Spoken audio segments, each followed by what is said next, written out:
y nos vamos a ir a un asunto importante ocurrido aquí en la Ciudad de México, que se anunció hace algunos días, pero que hoy en la mañana el jefe de gobierno de la Ciudad de México, Martí Batres, detalló en Palacio Nacional sobre esta nueva política en la capital para el control de rentas. Aseguró que la renta ha crecido a niveles superiores a los de la inflación, abriendo una brecha sobre el costo de vida y el costo de la renta, impactando sobre todo en la población de más bajos recursos, porque lo que tenemos ahorita aquí en la Ciudad de México es que una familia pobre llega a destinar hasta la mitad de su salario en el pago de la renta. Vamos a escuchar parte de lo que comentó Martí Batres esta mañana. Presentamos una iniciativa de reformas al Código Civil del Distrito Federal y a la Ley de Vivienda de la Ciudad de México. Básicamente son 3 puntos muy claros. El primero es que el aumento en la renta que pueda darse anualmente tenga como límite el índice inflacionario. Actualmente se permite que el aumento pueda ser hasta el 10%, pero la inflación es del 5%. Entonces lo que ha sucedido es que la renta crece a un ritmo muy superior al de la inflación e incluso al del salario, de tal forma que se ha abierto una brecha entre el costo de la vida en general y el propio costo de la renta. Presentamos una gráfica donde señalamos que las familias de más bajos recursos, el decil más pobre, la 10ª parte más pobre que renta, dedica la mitad de sus ingresos a pagar la renta, lo cual restringe el gasto en alimentos, vestuario, calzado, educación y otras necesidades.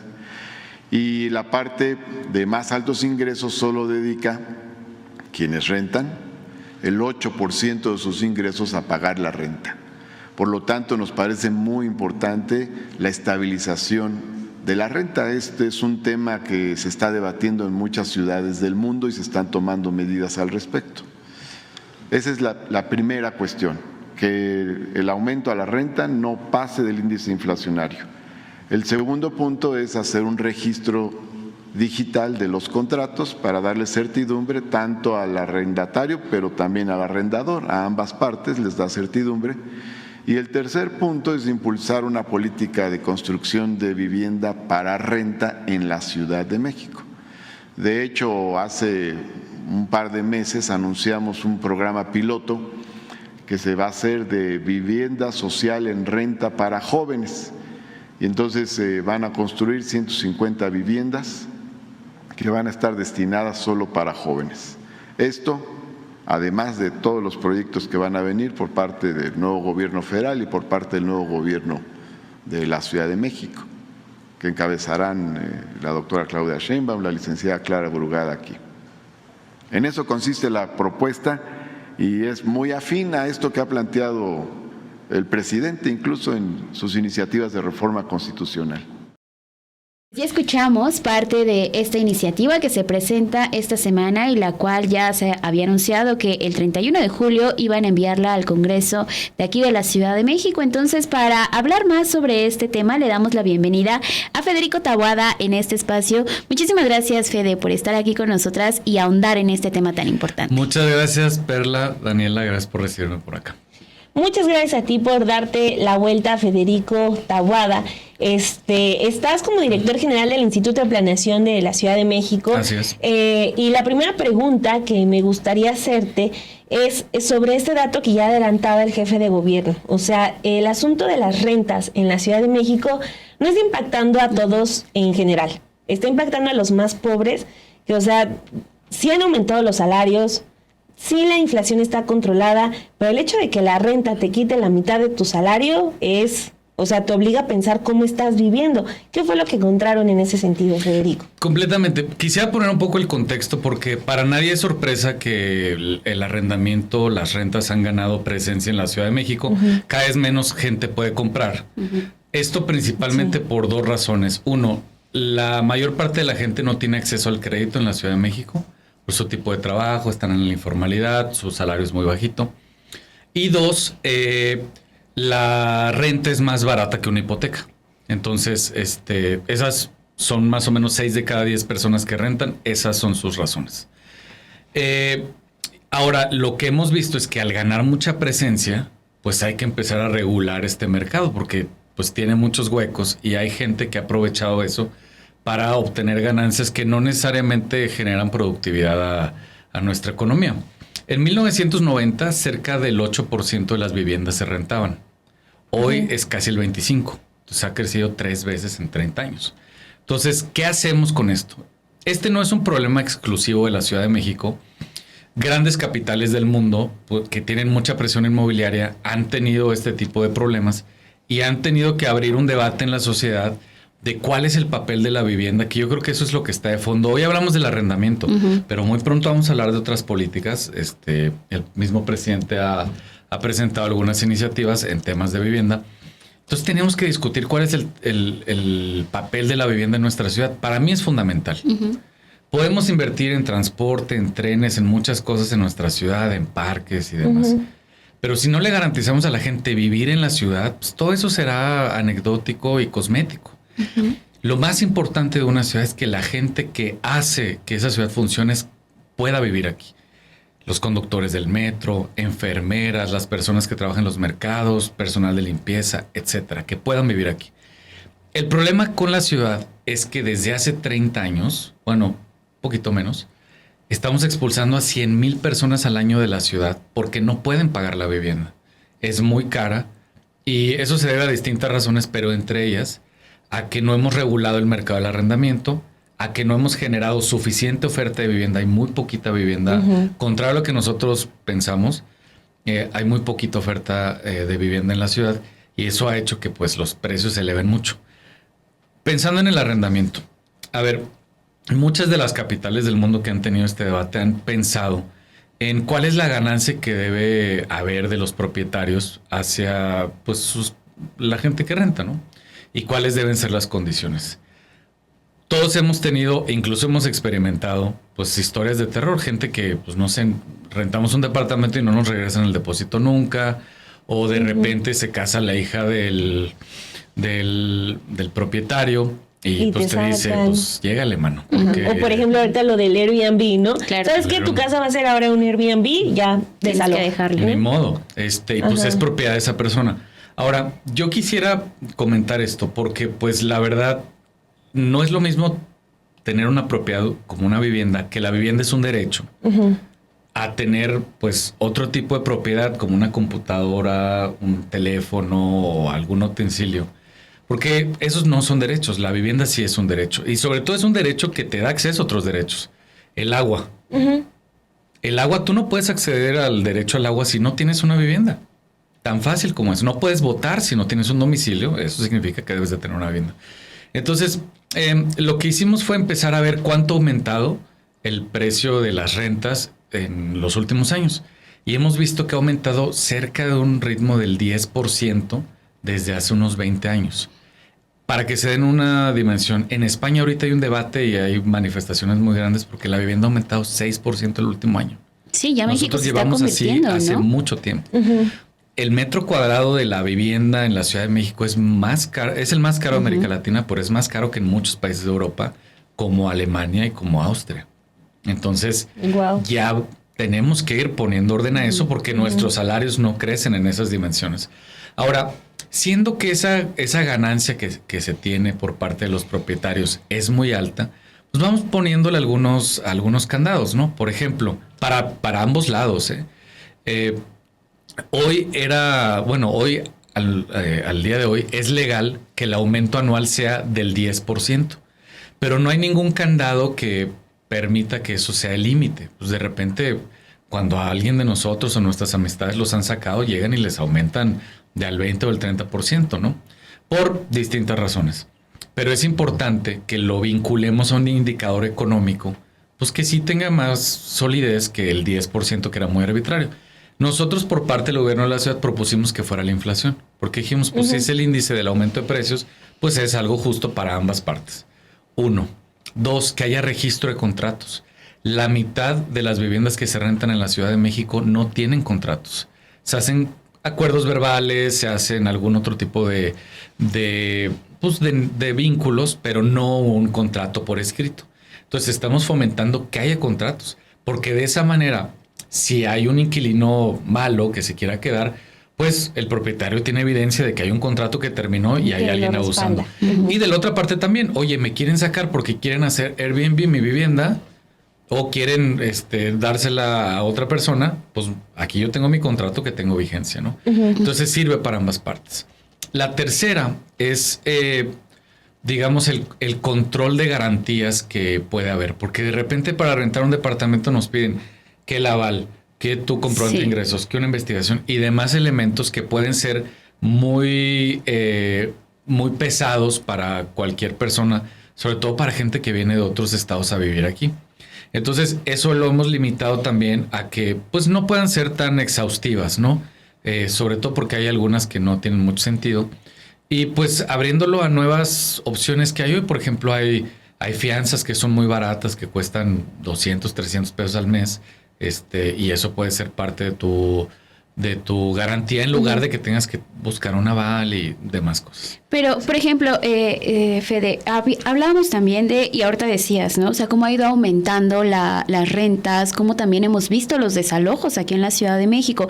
Es un ilegales la mayoría. Ilegales, exacto. Hemos visto también cómo se han incrementado las inmobiliarias aquí en la Ciudad de México, en específico en algunas zonas muy, muy claras, en la alcaldía Benito Juárez, por ejemplo, pero también cómo regular esa otra parte, ¿no? Que tiene que ver con las rentas, porque es más un negocio, todo lo que nos explicabas ahorita, y si tendría que estar transitando hacia esa parte una reforma de este tipo, una iniciativa de este tipo, porque sí vemos que en realidad está afectando a los citadinos, ¿no? La gente que es de aquí, que radica aquí, se está viendo en la posibilidad o en la no posibilidad de buscar un nuevo lugar de vivienda por estas situaciones. Sí, completamente. Bueno, número uno, en esta parte del tema de contratos, creo que sí vale la pena mencionar uno.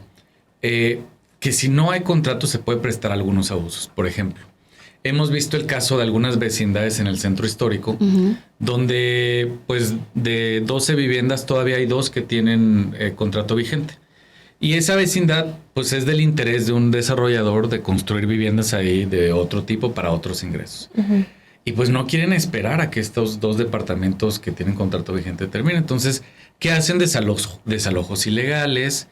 Llegan con sentencias falsas para desalojarlos o hacen algún otro tipo de triquiñuelas, como por ejemplo cortarles el agua, cortarles algún servicio, incluso hasta cosas pues, que rayan ya en temas de violencia más grande, ¿no? Y lo que hemos visto pues es que eso existe en un grado muy importante. Hay que buscar que la Fiscalía y la Secretaría de Seguridad pueda coadyuvar en esos casos, pero también que el aval más importante que tiene un inquilino es su contrato. Entonces, por eso estamos fomentando que los contratos se celebren entre ambas partes. Ahorita se comentaba el tema de Airbnb, por ejemplo. Es que eso es de nuevo el debate que nosotros tenemos que buscar entre la ciudadanía. ¿Qué es la vivienda? ¿Es un negocio o es un derecho? En México tenemos 3 tipos de derechos. El derecho al cual accedes de manera gratuita, que es educación y salud principalmente. Los derechos a los cuales accedemos en una tarifa subsidiada, que es el transporte y el agua. Es decir, pero pagamos una conexión, un costo de conexión o alguna tarifa muy marginal, como el metro, que la tarifa es 23 pesos, pero pagamos 5 porque hay un subsidio. Y el tercer derecho, donde solo está la vivienda, que es al cual accedemos a valor de mercado. Esto no sucede así en otros lugares. Por ejemplo, en Berlín, el 20% de la gente de Berlín vive en viviendas que son propiedad del gobierno o que tienen algún tipo de subsidio. En Viena es el 25%. En Singapur es el 90%. Nueva York es el 22%. Entonces, estas ciudades han generado opciones para garantizar que la gente que vive en la ciudad y que opera la ciudad y que la hace funcionar pueda vivir ahí. Pero es a través de una política donde el Estado y el gobierno tienen un papel más protagónico y digamos, interviniendo el mercado. En la Ciudad de México al día de hoy no hay una política de este tipo y tendría que existirla, donde el gobierno sea propietario de vivienda y se la adjudique a grupos que jamás van a poder acceder a una vivienda a valor de mercado.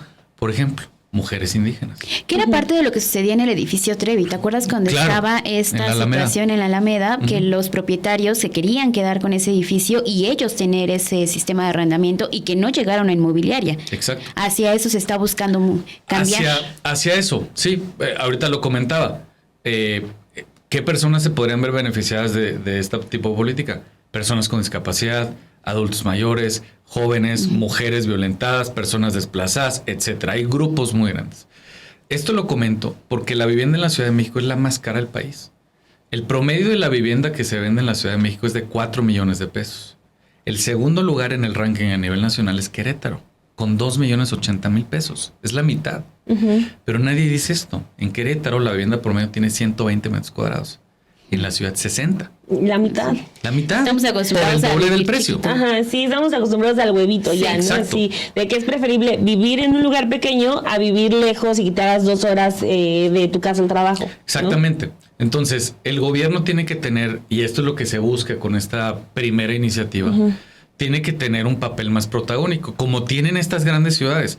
Esto no es algo que se haga en Corea del Norte, ni en Pyongyang, ni en Caracas, ni en ningún lugar, ni en Vietnam. Se hace en las grandes ciudades capitalistas porque dicen, y hay un acuerdo muy claro entre la sociedad, la vivienda es un derecho. En Viena, el metro cuadrado de vivienda es la mitad del costo en la ciudad que en la Ciudad de México.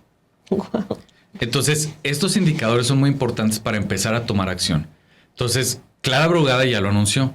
Ella va a tener una política de vivienda mucho más potente en donde empiece a intervenir más el mercado y sobre todo a generar opciones de vivienda para las personas que menos tienen. Esto además, quiero decirles, lo hemos platicado con los desarrolladores más grandes del país y de la ciudad. Que es una pregunta que están dejando aquí en el chat, así de a ver si impacta en las inmobiliarias, en las grandes. Claro, porque donde generemos mayor oferta, el precio va a bajar en todos los barrios. Pero además hay una cosa, esto tiene un doble efecto. Nosotros lo que buscamos y estas ciudades con estas políticas es atender a la gente que menos recursos tiene. Los inmobiliarios nunca ha sido parte de su mercado, esa gente. Para ellos eso sí es un negocio.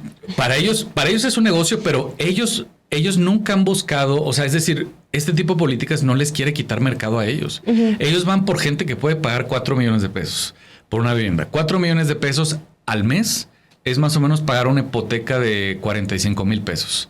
Para que un banco te preste, tú tienes que comprobar que eso representa el 30% de tu ingreso. 45,000 pesos por 3 son 135,000 pesos al mes. Para tú poder pagar esa hipoteca, tienes que ganar 135,000 pesos al mes. Y los salarios. Si yo voy por las personas de los grupos que te comenté, no le voy a quitar mercado a los privados. Vamos a complementar y hacer un ambiente más armonioso. Último detalle en este sentido. Cuando hemos tenido estos diálogos, porque esto fue resultado de tener mesas de trabajo con desarrolladores, academia, sociedad civil y demás, encontramos que la verdad hay un consenso en que pues, debe haber una regulación al mercado inmobiliario. Este es un primer paso. Hay que dar más pasos y por eso también mi insistencia en que veamos referencias de qué han hecho en otros lugares. Pero por ejemplo, el caso de Airbnb. Airbnb nació de una aplicación que en el pasado se llamaba Couchsurfing. ¿Qué hacías? Tú ibas a Madrid, tú ibas a Barcelona, ibas a Nueva York, te quedabas en el sofá 3 días de alguien. Y con la condición de que esa persona viniera a la Ciudad de México y se quedara en tu sofá. Gratis, no había dinero por medio, muy colaborativo y demás. Eso evolucionó a Airbnb. Lo que hoy hace es rentar viviendas enteras.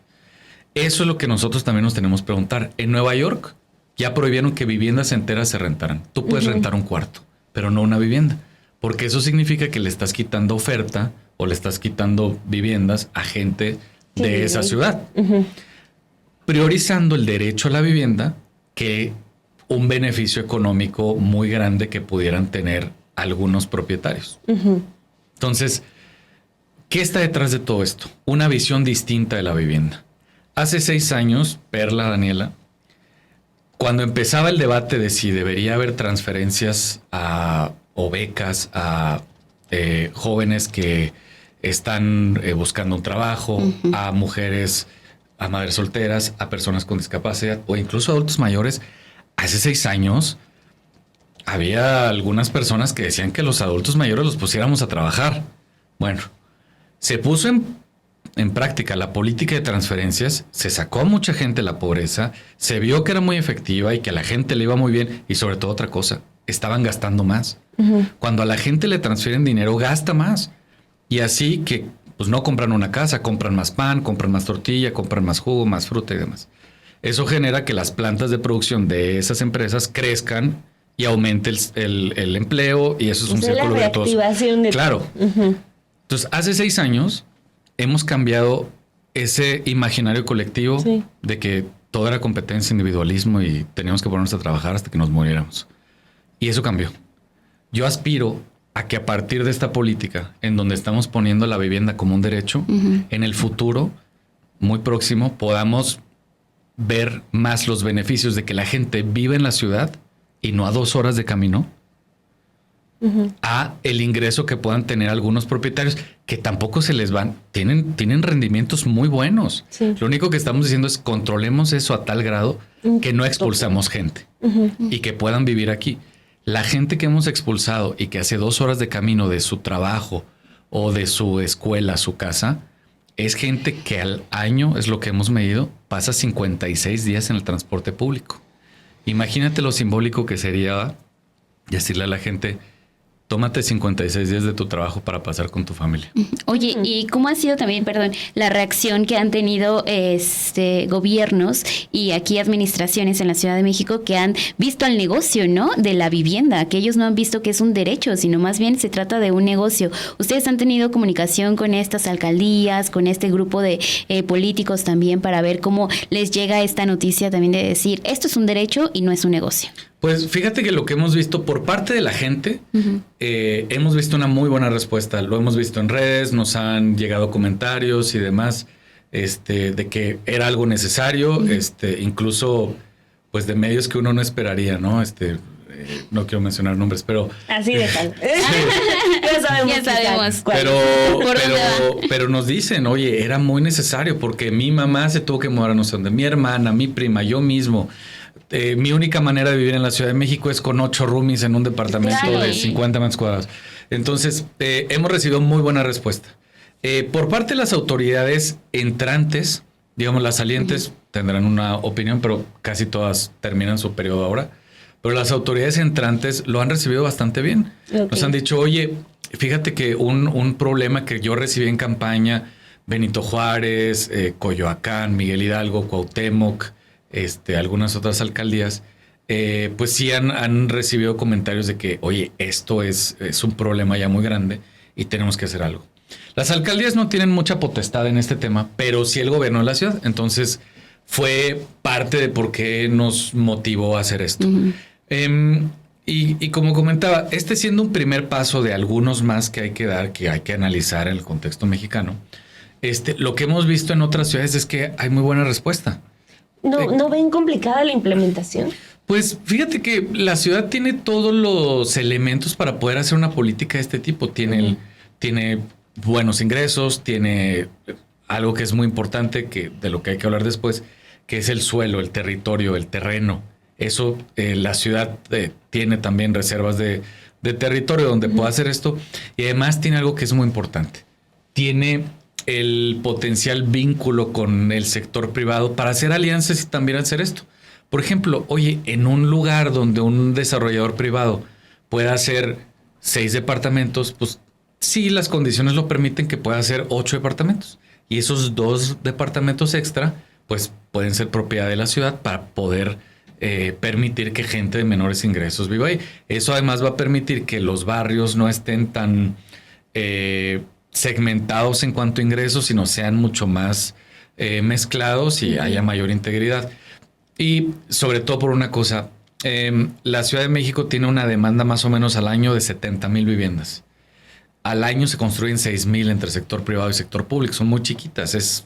Cada vivienda se la andan peleando 11, 12 familias y pues siempre gana la más rica. Ahora, ¿qué podemos hacer? ¿No? Pues tenemos que empezar a buscar cómo hay lugares en la ciudad que pudieran, pues que tienen acceso a servicios, equipamientos, al transporte, al agua, y que podamos tener más viviendas en esas zonas, que hoy en esos lugares pues hay lotes baldíos, estacionamientos públicos, el uso ineficiente del terreno. Cuando uno va a estas ciudades, ve que hay vivienda por todos lados y que ese tipo de usos está muy restringido y solo se utiliza en casos muy excepcionales, ¿no? Bueno, Federico, pues mucha suerte con esto. Gracias. O sea, ¿no se frena con el cambio de gobierno de Martí Batres a Clara Brugada? No, pues hay mesas de transición donde esto se ha conversado. Además es una preocupación del jefe de gobierno, es una preocupación que también se comunicó en campaña por parte de la jefa de gobierno electa, Clara Brugada. Es una preocupación del gobierno federal, de la presidencia de la República. Así que confluyen muchos intereses para que esto se empiece a discutir y a ejecutar en nuestras ciudades. Hay ciudades que tienen mayor presión que otras, lo platicamos ahorita. La Ciudad de México, Querétaro, Puebla, Guadalajara, Monterrey. Pero eso no significa que no tengamos que hacer otras cosas en otras ciudades que no tienen esa presión aún porque la van a tener. Pienso en algunas cosas. Piensen a nivel nacional en el tema del nearshoring. Sí. Las plantas que van a llegar van a traer gente y esa gente va a requerir vivienda. Y ahí, fíjense, cosas que pasaban antes. Hoy el arrendamiento, lo comentamos, para la gente más pobre en 1990 representaba el 10% de su salario. Y eso estuvo como entre 1950 y 1990. Ahorita es casi el 55%.